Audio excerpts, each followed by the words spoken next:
In this video, we will learn how to use confidential mode in Gmail. So let's start. This is my Gmail account.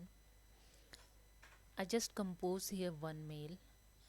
When you compose any mail and you want to that mail in confidential, here you see the bottom side have a option confidential mode. Just click on it.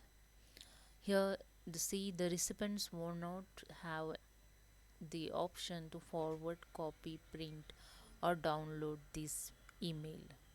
So you can set the expiration. I just set here the expires in 1 month and date also here show.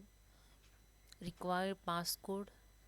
Here you see that you can set the passcode also, SMS passcode. Just click on it and click on save. Content expire on August 19. On August 19 content will expire. It's automatically delete that this mail from the recipient.